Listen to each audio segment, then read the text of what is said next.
Ministério da Cultura, Prefeitura da Cidade do Rio de Janeiro, Secretaria Municipal de Cultura, BASF, Kinross, Grupo Boticário, BRQ, Sicredi e Dataprev apresentam Olá, tudo bem? Agora que você já sabe como funcionam os jogos, é hora de falarmos de como eles são estruturados. Então aperta o Start e vem comigo!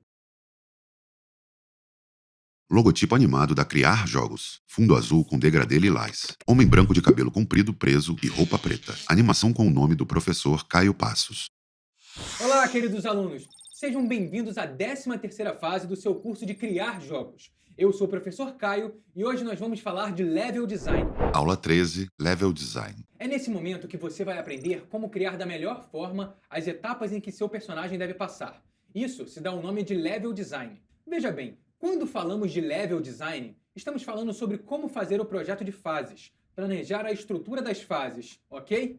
Design nos jogos não tem a ver com arte, e sim estrutura, planejamento. Assim, nessa aula vamos falar sobre os seguintes assuntos: Quadro com itens citados pelo professor. desenvolvimento de mapas, desenvolvimento de mundos, desenvolvimento de fases e alteração de estilo de elementos e personagens. Agora se prepara aí, já pode colocar o celular no modo avião e vamos nessa! Desenvolvimento de mapas. Primeiro, para começar bem, você precisa entender o amplo do seu game, se perguntar qual o seu público-alvo, qual o gênero e quais ações o jogador pode realizar no seu jogo. Aí sim, a gente começa a pensar nos mapas. Sabendo disso, você precisa estruturar um planejamento com alguns tópicos. É muito importante você já ter em mente alguns tópicos. Quadro com itens citados pelo professor. Como será a sua gameplay? Dará para só um jogador jogar? Ou seja, um jogo single player? Ou será multiplayer e dois ou mais jogadores poderão jogar? Qual é o objetivo do jogador? O que ele tem que fazer? Qual o objetivo da fase ou de cada fase? Como é o ambiente cenário? Qual a história do lugar? O que houve ali e o que vai acontecer depois? Talvez até seja útil você fazer uma pesquisa de fotos para referências. Dessa forma, pessoal, a gente pode pensar que existem basicamente três tipos de mapas. Um, que o jogador vai do ponto A até o ponto B, Efeito sonoro referente ao que o professor está citando. como acontece em Doom e Mario, por exemplo. É algo bem simples. O jogador começa em um lugar do espaço e tem que chegar até o final seguindo um caminho linear, mas cheio de obstáculos, ou monstros, zumbis e etc. E aí existe o contrário disso, que são os jogos de mundo aberto. Em jogos de mundo aberto, o jogador tem liberdade para explorar várias possibilidades de destino.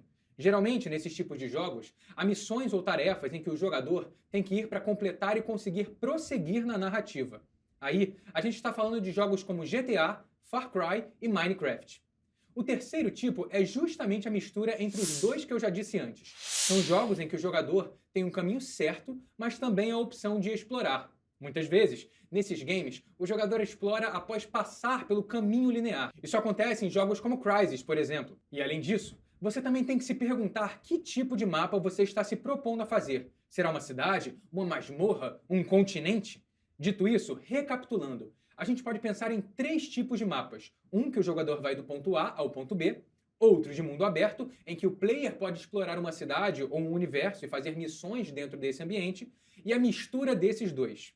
Mas agora, pessoal, a gente precisa pensar como planejar isso, não é?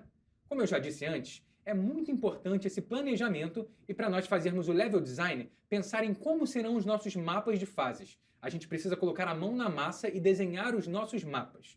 Então, agora eu vou te dar dicas de ferramentas que você pode justamente construir seus mapas. Ferramentas de criação de mapas. A primeira dica, logicamente, é o famoso papel e caneta, Efeito sonoro referente ao que o professor está citando. ou papel e lápis, né? Você pode simplesmente começar a desenhar seu mapa à mão.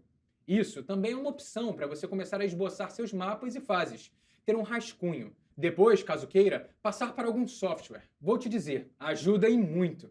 Agora, passando já para o computador, caso você use o Windows, existe o Paint. Mas, professor, dá para fazer um mapa decente no Paint? Lógico, só pode dar um pouco mais de trabalho, mas está aí. É como um software nativo do Windows e é de fácil acesso. Agora, uma opção gratuita e para navegador é o Incarnate. Você pode fazer camadas com os elementos dos seus mapas, delimitar os espaços e a arte também é bem legal. Bom, que você não precisa instalar nada, né, gente? O Campaign Cartographer 3 é um programa completo para criar mapas repleto de ferramentas e possibilidades. Infelizmente, é um pouco mais complexo de se usar, mas se quiser dominar, vale a pena. Ótimo para fazer mapas de RPG. E por último, minha quinta dica são o Photoshop e o GIMP, o outro software de edição de imagens. Esses programas não têm ferramentas direcionadas especificamente para fazer mapas, mas têm ilimitadas possibilidades de desenho. Apesar do Photoshop ser caro, ele é ótimo. E você pode também usar o GIMP, um programa gratuito com várias funcionalidades bem parecidas com o Photoshop, e ele é muito bom também. Desenvolvimento de mundos. Para criar um mapa, a gente tem que pensar na geografia do mundo que a gente está propondo. Para isso, você precisa pensar em pontos fundamentais. Pode anotar aí. Você deve pensar em como serão as regiões, Quadro com itens citados pelo professor. as vegetações, as construções, a fauna, os veículos, os terrenos e, é claro, a população, o povo desse mundo. Por exemplo, se você determinar que o seu jogo vai se passar nos Alpes suíços, você vai ter que saber que o relevo será cheio de altos e baixos, e provavelmente com neve. Por isso, é importante nós sabermos como será e qual será o mundo do nosso jogo. Então, gente, a minha dica principal é: tenham referências. Para criar jogos e histórias em si, referências são muito importantes. A minha dica aqui é: Quadro com itens citados pelo professor. para criar um mundo, é muito importante você conhecer o seu próprio mundo. Seu mundo real está cheio de referências e eu acho muito importante conhecê-las. Ah, mas eu não posso viajar, professor. Mas eu não estou falando apenas de viajar, eu falo de ler livros, ver filmes e até jogar jogos. Você terá várias referências com essas coisas, beleza? Bom, além disso, é importante você pensar na estrutura do seu mundo virtual em si, já que é ali, no mundo do jogo, que seu jogador vai viver a maior parte da aventura. Então, é preciso ter alguns cuidados para que ele se mantenha entretido sempre com alguma tarefa. Com isso em mente, você deve deixar o jogador interessado na gameplay. Então, evite que ele tenha que caminhar por muito tempo sem ter que fazer alguma ação ativa.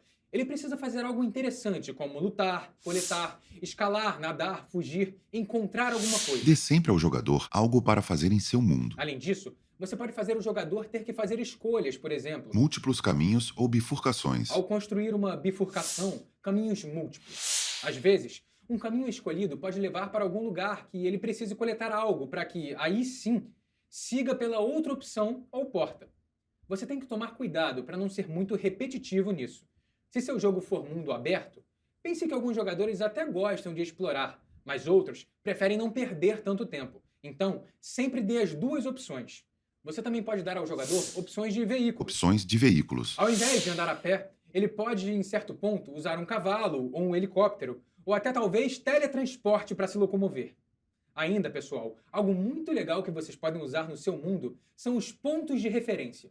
Muitas vezes, quando você conhece um lugar ou uma cidade nova, você não tem que se guiar por pontos de referência? Pontos de referência. Então, isso é algo que pode ser utilizado em seu jogo e que também vai te ajudar a guiar o jogador para um objetivo ou a próxima fase.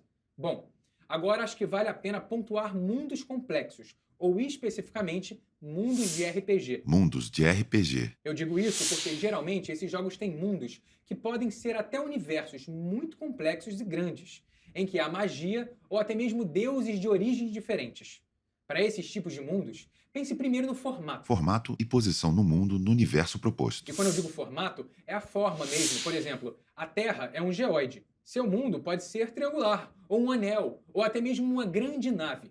E ainda assim, pense também na posição do mundo. Em que lugar ele se encontra no universo que ocupa? Isso poderá trazer diversas ideias para os habitantes e os fenômenos climáticos que acontecem ali.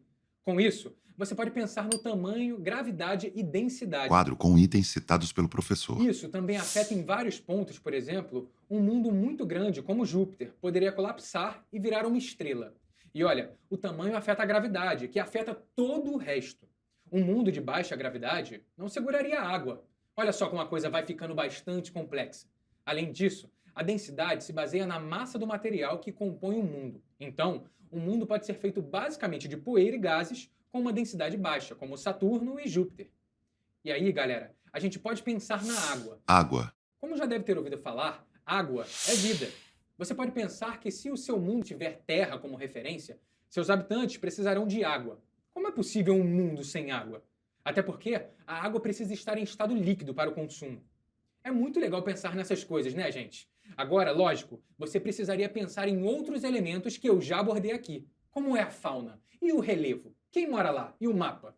Beleza, gente. Agora que já falamos de criação de mapas e mundos, vamos pensar em algo menor no jogo, as fases ou levels em inglês. Desenvolvimento de fases. Primeiramente, o que é uma fase? Fase é uma parte do jogo em que o jogador enfrenta desafios para prosseguir no curso do game, certo? A gente pode pensar em fases como um estágio mesmo, que tem até design específicos. Isso acontece bastante em jogos lineares. Mas também podemos pensar em fases como as missões que ocorrem em games de mundo aberto. Então, pessoal, a gente tem que pensar que toda fase tem que dar uma sensação de progressão ao jogador. Basicamente, uma fase pode ter alguma ou algumas dessas funções. Uma fase pode Quadro com itens citados pelo professor. introduzir novos conceitos ao jogador, aumentar a dificuldade de um conceito já introduzido, misturar conceitos já introduzidos, alterar conceitos já introduzidos. Então, primeiro de tudo, é muito importante você não cobrar do jogador algo que ele ainda não tem capacidade de fazer Não se pode cobrar do jogador algo que ainda não foi ensinado. ou que ainda não foi apresentado para ele. Então você tem que pensar em ir ensinando de pouquinho em pouquinho cada coisa. E aí sim ir aumentando a dificuldade de cada desafio. Por exemplo, você não pode ter que fazer o jogador passar de uma fase quebrando uma parede com um tiro de uma arma se você ainda não ensinou como achar e usar essa arma, entendeu? Então, antes você vai precisar fazer o jogador achar a arma e indicar que, para passar da tal parede, ele vai ter que destruí-la com tiros da arma que ele acabou de encontrar. Aí, em outra parte do game, você pode colocar uma parede diferente, mais forte, que para passar ele vai ter que dar mais tiros ou usar uma arma mais potente. Entenderam a ideia? E ainda, meu aluno e minha aluna, é muito importante ser aos poucos essa introdução de conceitos. Introduza conceitos pausadamente. Então, procurem apresentar uma novidade, ou no máximo duas por fase, porque assim não fica muita informação para o jogador e não vai cansá-lo. Faça pausadamente. Nós, como desenvolvedores de games, temos que pensar em ensinar o jogador e também desafiá-lo de forma escalada. Por isso, é muito importante você pensar na função da sua fase. Função da fase. E além disso, a gente tem que pensar que, como eu já disse várias vezes aqui, o jogador tem que ter um objetivo, certo? Objetivo da fase. Isso o motiva a chegar até o fim do jogo. Contudo, no decorrer dessa história, ele precisa ter objetivos menores, objetivos que o farão chegar no objetivo maior. São nas fases que estão esses objetivos menores. Uma fase pode ter um objetivo específico, como fazer o jogador achar algo para ser utilizado contra o chefão no fim do game. Mas no meio disso, também ensina uma nova característica do personagem, ou atribui uma nova característica ao herói, como dar socos mais fortes ou pulos mais altos. Ou até mesmo apresentar novos vilões, ou atribuir mais características aos vilões do jogo que o jogador já conhece. Mas calma! Ainda há mais algumas dicas muito importantes para a sua fase. Pontos que você deve se importar ao fazer uma fase. Respeito às mecânicas. Respeito às mecânicas. Meu caro aluno, você precisa pensar que se o jogador tem um salto de 5 quadrados durante todo o percurso do jogo, então ele não pode, do nada, saltar 15 quadrados. Você tem que pensar que desde o início do gameplay, você apresenta mecânicas específicas e essas mecânicas são como um acordo com o jogador. É como se você dissesse, olha, o jogo funciona assim, e seu personagem tem essas características e funcionalidades. Então, você não pode, sem motivo algum, subverter esse acordo, senão o jogador pode se ver enganado e descrente no universo proposto. Ainda, a fase deve ter uma navegação intuitiva. Navegação O intuitiva. jogador não pode se ver perdido, sem saber para onde ir, ou sem saber onde encontrar a dica para saber onde ir. Você tem que ter um cuidado de indicar sempre o caminho de alguma forma, nem que seja sutil, para ele não se ver totalmente perdido. Se isso acontecer, ele pode desistir do gameplay por frustração. Além de intuitiva, a navegação tem que ser divertida. Navegação divertida. Tem que ter algo para o jogador enfrentar, descobrir ou lidar. Ele precisa ter um nível de desafio que o entretenha e que não seja fácil. Agora, a fase também tem que ter uma surpresa. Surpresa. Isso também torna o jogo muito mais divertido. Colocar algo inesperado e bom, algo que não frustre o jogador, pode deixá-lo mais animado ainda com o gameplay. Mas olha só, você não pode colocar algo que mate o personagem do nada ou tire uma vida. Ele precisa ter tempo de reação. Por exemplo, você pode colocar um poder especial no mapa, mas que para consegui-lo, o jogador precisa passar por armadilhas. Entendeu? Ninguém quer jogar algo muito previsível. Outra coisa muito legal que você tem que pensar é na imersão do jogador e como você pode usar isso ao seu favor. Poder e emoção. Ali no jogo, muitas vezes quem joga se mistura com o personagem. Nós nos vemos nos games. Então, dê ao personagem atribuições fantásticas que o jogador não tem acesso na vida real. Algo como passar por prédios atirando teias pelas mãos ou lutar com inimigos soltando laser pelos olhos. minha aluna e meu aluno. Vamos agora para o último tópico da aula. Eu vou te dar dicas para fazer alterações de elementos e personagens para o seu jogo. Você tem que pensar que as mudanças instigam os jogadores. Concorda comigo? Sendo assim, uma constante mudança de ambientes e elementos ao decorrer da narrativa do jogo faz com que o jogador perceba que suas ações afetam tanto o personagem principal quanto o mundo em que ele está inserido. Porém, essas alterações não podem ser abertas sem padrão. Então, é muito importante que sempre ao alterar um ambiente ou outros elementos, como inimigos, por exemplo, as novas composições continuem compondo uma unidade. Por exemplo, a fase da água do Mario é diferente das outras, mas detém diversas características similares também, como desviar de inimigos ou até mesmo quebrar tijolos.